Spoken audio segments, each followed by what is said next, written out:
अस्सलाम वालेकुम, welcome to the fresh episode of the tech show. So finally आज Friday या सैटरडे को हमारी मुश्किल से ही वीडियो आती है द टेक शो की, और आपको पता है हस्बे मामूल हमारी क्यूएनए की वीडियो आएगी संडे को। तो अगर आप लोगों का कोई क्वेश्चन हो लाजमी तौर पर पूछ लीजिएगा, नीचे कमेंट कर दीजिएगा। इसके अलावा हमारे चैनल के ऊपर जो ऑडियोनिक के स्पीकर्स के 2 गिवेज चल रहे थे, मे बी मैं आज ही अनाउंस कर दूँ या फिर कल अनाउंस कर दूँ, तो लाजमी तौर पर इंस्टाग्राम के ऊपर आ जाइएगा ताकि आप लोगों के साथ में कॉन्टैक्ट कर सकूँ जिसका भी निकलता है। तो बात करें पहली अपडेट की जो कि है ट्विटर के बारे में, तो फाइनली भाई इलोन मस्क ने ट्विटर को बाय कर लिया हुआ है।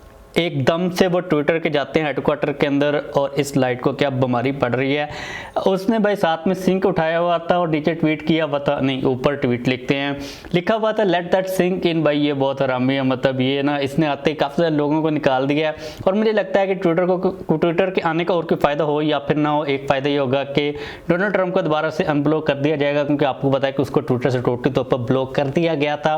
लेट्स सी के क्या चेंजेस आते हैं। लेकिन अब जो ट्विटर के ऊपर शुगर है ना काफ़ी लगा रहे करेगा, ये पहले ही कब्जा शुगर लगाता रहा था, तो अब तो भाई इसे खरीद ली है। तो लेट्स सी के क्या सीन होता है। इसके बाद जो नेक्स्ट अपडेट है ये काफी हद तक एक अलार्मिंग टाइप के अपडेट है। अभी रिसेंटली काउंटर पॉइंट की एक रिपोर्ट सामने आई है जिसके अंदर ये चीज बताई गई है कि अभी जो क्वार्टर गुजरा है ना, यानी कि साल के जो पीछे वाले 3 महीने गुजरे हैं, उन 3 महीनों के अंदर जो स्मार्टफोन कंपनीज की पूरी दुनिया के अंदर ग्लोबल शिपमेंट्स थी ना, वो सारी की सारी कंपनीज की नीचे आई हैं। उसको अगर हम लोग कंपेयर करते हैं पिछले साल के इसी क्वार्टर के साथ, लेकिन जो एप्पल वाहिद है ना उसकी थोड़ी सी शिपमेंट्स इंक्रीज हुई हैं सिर्फ 2%। लेकिन अगर हम लोग इस पूरे साल को कंपेयर करते हैं ना पिछले पूरे साल के साथ जितना अभी तक के गुजरा है, काफ़ी ज़्यादा स्मार्टफोन्स की शिपमेंट्स नीचे आई। उसकी रीज़न है कि रशिया और जो यूक्रेन की वार है उसके वजह से कंपनी का बिजनेस काफ़ी ज़्यादा ख़राब हुआ है। स्मार्टफोन की जो मार्केट है वो काफ़ी ज़्यादा नीचे आई है।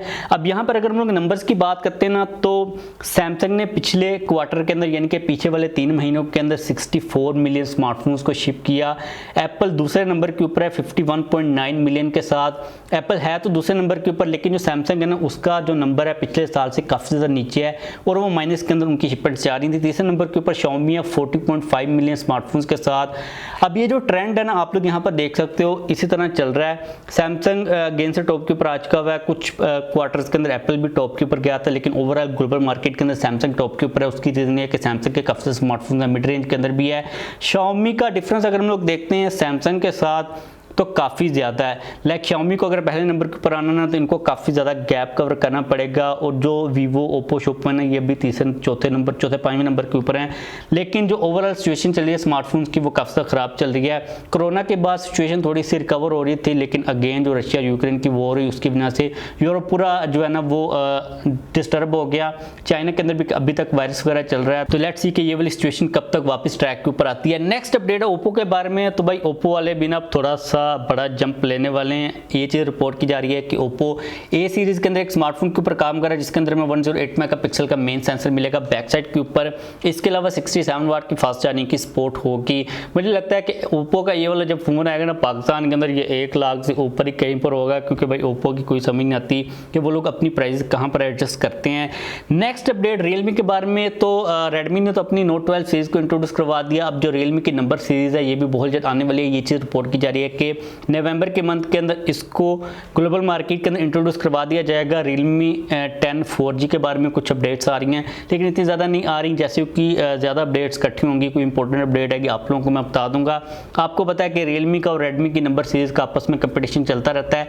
और जहाँ तक बात है पाकिस्तान के अंदर आने की, तो ये वाली भी जो सीरीज़ है इस साल के अंदर पाकिस्तान के अंदर मुश्किल ही है कि आए। लेट्स सी कि कौन सी सीरीज़ Realme की पहले आती है या फिर Redmi की पहले आती है। अगली अपडेट काफ़ी इंटरेस्टिंग है एप्पल के बारे में, iPhone 15 सीरीज़ के बारे में। तो आप लोगों को मे भी पता हो मे भी ना पता हो, एप्पल का जो iPhone 7 था या फिर 8 जिनके अंदर हमें फिजिकल बटन मिलते थे ना, जब आप उसको दबाते थे तो आपको लगता था कि वो बटन दब रहा है, लेकिन वो बटन दब नहीं रहा होता था।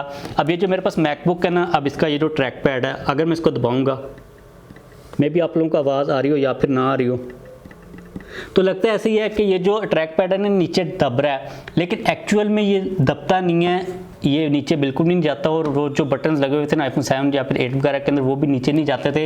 ये नीचे से वाइब्रेशन होती है, हैप्टिक फीडबैक आता है, मतलब कि बटन कोई नहीं है, ये सिर्फ सरफेस ही है, दबाने से कोई नहीं ये दबता दुबता। ये बेसिकली एक सॉलिड स्टेट सिस्टम होता है जिसके अंदर आपको लगता है कि आप दबा रहे हैं लेकिन बटन वहां पर होता नहीं है। तो ये चीज रिपोर्ट की जा रही है कि iPhone 15 सीरीज के अंदर एप्पल इसी टेक्नोलॉजी को लेके आने वाला है। पावर बटन के अंदर और वॉल्यूम बटन के अंदर लाइक कोई बटन नहीं होगा, नीचे से आपको हैप्टिक यानी कि वाइब्रेशन टाइप की फील आएगी। आपको लगेगा कि आप दबा रहे हैं लेकिन कोई फिजिकल मैकेनिकल बटन वहाँ पर मौजूद नहीं होगा।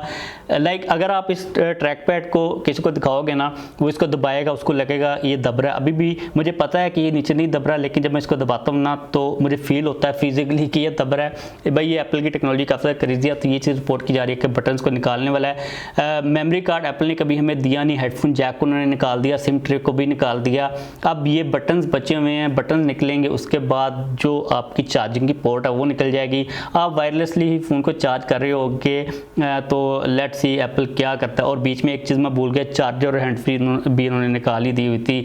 बात करें नेक्स्ट अपडेट की, जो कि एप्पल के रिलेटेड ही है, और ये चीज़ आईफोन नेक्स्ट आने वाले से ही कनेक्टेड है। ये चीज़ कही जा रही है, मतलब कि एप्पल ने हिंट दे दी है कि यूरोप की मार्केट के अंदर वो हो सकता है कि अगले साल से टाइप सी की पोर्ट को लेके आ जाएं, क्योंकि आपको पता है कि यूरोप की मार्केट के अंदर उन लोगों ने ये रूल पास कर दिया हुआ है कि जितनी भी इलेक्ट्रॉनिक डिवाइसेस आएंगी वो टाइप सी के साथ ही आएंगी, अदरवाइज वो नहीं आएंगी। और एप्पल को टाइम दिया गया, एप्पल को ओवरऑल उन्होंने जो रूल बनाया था वो ये था कि 2024 तक ये काम करना है। एप्पल के जो क्रेग फेडरिकी हैं, जो कि आप लोगों ने देखे भी होंगे प्रेजेंटेशन वगैरह के अंदर आते हैं, उन्होंने हिंट दिया कि ये काम हम कर सकते हैं, लेकिन ये एक कैच यहाँ पर ये है कि हो सकता है सिर्फ यूरोप की मार्केट के अंदर हमें टाइप सी मिले, ग्लोबल मार्केट के अंदर ना टाइप सी मिले, जो कि मुझे लगता है कि एप्पल चवल मारेगा, सभी के अंदर दे देनी चाहिए।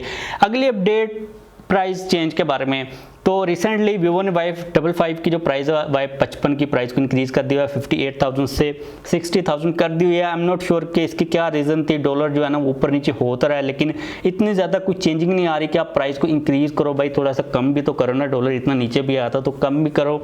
इसकी कोई समझ नहीं आ रही। और वैसे भी ये वाला जो स्मार्टफोन है वर्थ इट नहीं है कि आप इसको 60,000 का लो।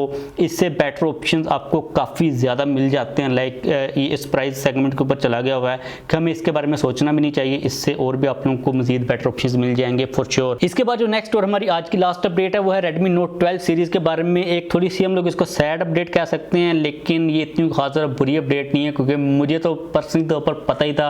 और आज वाली वीडियो के अंदर आप लोगों को मैंने ये बताया भी था कि रेडमी के जो एक्सप्लोरर प्रो प्लस वाले वेरिएंट्स हैं ना, वो पाकिस्तान के अंदर वैसे भी नहीं आने वाले। अब ये चीज़ रिपोर्ट की जा रही है कि ग्लोबल मार्केट के अंदर रेडमी की हमें जो 210 वाट की फास्ट चार्जिंग की सपोर्ट मिलती है ना, वो नहीं मिलने वाली।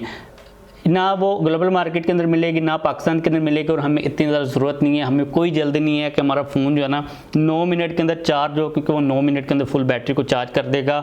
लेकिन थोड़ी सी बैड न्यूज़ इस हिसाब से है कि जो लेटेस्ट टेक्नोलॉजी है वो आनी तो चाहिए। लाइक हमें इतनी खास ज़रूरत नहीं है, लेकिन क्योंकि वो चाइना की मार्केट के अंदर आ रही है तो पाकिस्तान के अंदर भी आनी तो चाहिए। इस लिहाज से हम लोग इसको थोड़ी सी बुरी अपडेट कह सकते हैं। लेकिन अगर हम लोग ओवरऑल देखते हैं, जो हमने पैसे पे करने हैं, जो हमें वैल्यू मिलनी इतनी खास हमें ज़रूरत नहीं है, लेकिन ये ग्लोबल मार्केट के अंदर भी नहीं आ रही तो पाकिस्तान के अंदर फिर कहाँ से आएगी। तो बस आज के लिए यही अपडेट्स आ रही थी। लाजमी तौर पर आप लोगों के जो क्वेश्चन है नीचे कमेंट कर दीजिएगा, और जो गिवेज थे इनके आप उनको भी चेकआउट कर लीजिएगा। मे बी कल या फिर आज मैं कर दूंगा, आप देख लीजिएगा। वैसे भी इंस्टाग्राम के ऊपर आओ जाया करें, बिहाइंड द सीन चीज़ें जो है ना वो you know what I mean. Like कर दीजिएगा वीडियो को, चैनल को भी सब्सक्राइब कर लीजिएगा।